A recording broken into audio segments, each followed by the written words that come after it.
me a god. They call me a god. They call me a god. They call me a god. Let's go. I'm about to go off like a weapon. Fuel to the top, gotta feel the vengeance. In my thoughts, Welcome back, everybody. Hit that like, hit that subscribe, and comment down below. Tell me what you think about this video. Tell me if you disagree, whatever. We can have a nice football conversation. But we're going to be talking about, I'm hearing a lot of rumors about the Miami Dolphins trading for Derrick Henry. And there are some pros and there are some cons to this. And I just want to go over a couple of things that we can think about when it comes to Derrick Henry. We're going to start off with basically that the Miami Dolphins at this point in cap space have approximately around 6,474,614. So they basically have almost 7 million in cap space, but that is it. And we do not get a tax break up until June 1st when we release Byron Jones. So essentially right now we're working with $6.4 million in cap space. That's the first thing that I want to bring up to you right now, is that we are talking about Derrick Henry. So Derrick Henry is an all-worldly running back. There's no taking that away from him. And of course, he could make any team better than what they were before once you get him. But we are going to discuss a couple of things about him that, you know, honestly, I in my true opinion, we'll see. We can form an assumption, but it's going to be tough to get somebody like that here. And here's why. You have $6 million in cap space. Now, unless someone wants to trade for Jerome Baker or Emmanuel Ogbah, which it looks like nobody really does, or else we would have moved them, you have to release a couple of people in order to get him on the team, because unless you restructure 4 more contracts and just push that aside, he's going to cost around like $13 million a year to get him over here, and we don't have the cap space right now. The NFL draft is going to be happening in April, which is very soon, and you know, until June 1st we're not getting any cap breaks, so it would be tough to sign our rookies at that point if we sign Derrick Henry, much less get any other players that we would want, because essentially we'd just be paying for him at this point. And honestly, I don't see that happening, and here's why. There are a crap ton of running backs coming out in the draft. And yes, running back is essential, but you can find a good running back in this draft. I promise you that.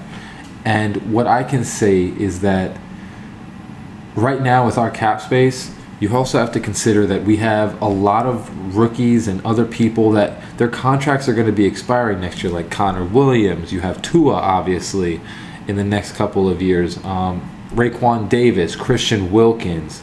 You know, in a couple more years, Jalen Waddle. You're going to have a lot of these. Jalen Phillips, Javon Holland.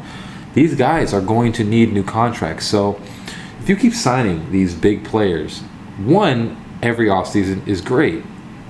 If you were trying to sign every single player, you're going to see what happens with the Saints and the Rams and all these different teams that do that, where in a couple of years, they have to get rid of everybody because they can't sign anybody back because they're paying for all of these players.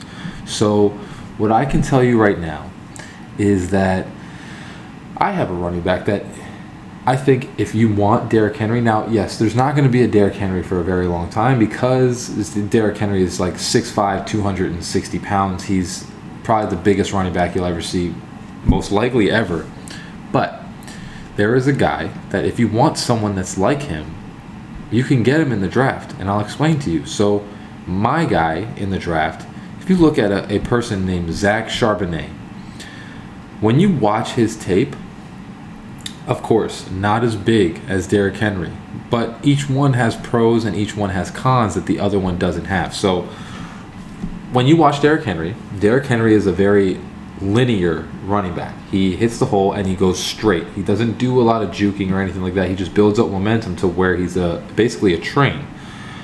What I can say is that the pros and cons of that are we run a West Coast zone running team. So it is not just an I formation running straight. It would have to be a lot of change up to Mike McDaniel's game to get him to be successful here, because if you run him laterally, when you stand him up, he doesn't really get agile. He's just very forward moving. So again, if you want to get a running back like that, Zach Charbonnet. This guy, he's 6'1", he's 220. So yes, he's not as big, but he is still a big running back. What I can say too is that even though a lot of people say that he is not going to be a very movable, shifty player, the guy is very shifty for a big guy like that. He's 6'1", 220, so he's not small. And I've seen a lot of plays where he is shaking people while he's running forward. He's basically very similar to Derrick Henry, whereas he needs to get a lot of momentum to carry him. And once he does, he's really hard to bring down. Same thing like Derrick Henry. Obviously, Derrick Henry is a once-in-a-lifetime thing, but Zach Charbonnet is a very hard running back to bring down. So once he gets linear and he starts picking up momentum, he is hard to stop. And once he gets like that, he can outrun you too. He is very powerful when it comes to the attack. He is very good at reading zones. And one of the other things that I can say is that Zach's hands are much better than Derrick Henry. So when you're getting a Derrick Henry, you're also not putting him in the passing game, which you saw. We had a lot of Jeff Wilson and Mostert going out for routes just to allow Tua to have a small underlying route sometimes. With Derrick Henry, I'll be honest with you, he can't catch. Derrick Henry cannot catch. He's very, very, very bad. He's got bricks for hands. So they only really use him for screens. With Zach Charbonnet, he's one of the biggest running backs in this class. And also, I would even argue that he has some of the best hands in this class. Like he's really good at catching the ball, high pointing it, whatever you want. So the difference that you can do with Zach Charbonnet is you can run him out on routes, and you can allow him to catch the ball and get more yardage. Another point that we can get across is that when you want to look at these two, their draft combine results are nearly exactly the same. So I want to read this to you so you can kind of look at what I'm trying to tell you. Is that honestly, they both have kind of the same weaknesses and the same strengths. Obviously, Derrick Henry was coming out a lot better because he's a humongous running back. So, but basically, the combine results read, Derrick Henry's were a 4.54 for a 40-yard dash, 1.56 for a 10-yard split, 37 for the vertical jump, a 10-10 for the broad jump, and then 22 bench press reps. Whereas Zach, if you notice, very similar. 4.53 40-yard dash, 1.54 for a 10-yard split, 37 for vertical jump, 10-2 for broad jump, and then 18 bench press reps. So they essentially almost score the same exact thing for their draft profile. And like I said, what you're going to be getting is a guy on a rookie contract that can do essentially the same things that you would want from Derrick Henry, but would cost significantly less and also can catch the ball. So they both have pros and cons, and we can come to the end of the video with this, is that the pros with Derrick Henry, obviously you're getting an established running back. You're getting a guy that is humongous and really, really can just power defenses, of course. But the cons of him are also is you're not getting a route running, catching type of running back. You're not getting someone that can go out for a pass. You're basically just getting a running back. And you need to build your line towards that so that you have a great line, because the thing with Derrick Henry as well is that he is very linear. So if he doesn't get momentum, he's not going anywhere. And that's part of the issue of what people have done to him sometimes to stop him, is that if you can stop him before he gains momentum, Derrick Henry's not doing anything. It's when he starts gaining momentum that he can really start breaking away, and it's hard to bring him down. The pros and cons with Zach Charbonnet would be, pros again, it's hard to bring down. The pros also is he is extremely good at catching for a running back, and he can run routes if you put him out to do it.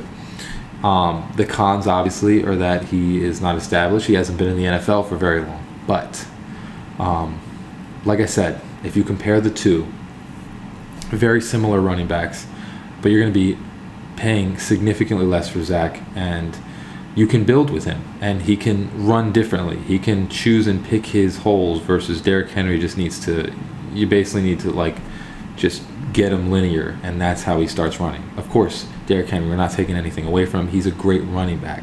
But I think, in my opinion, Zach Charbonnet could be the guy if you want someone like Derrick Henry, because Zach Charbonnet is also a great pass blocker. You're paying significantly less to get a very good running back as well.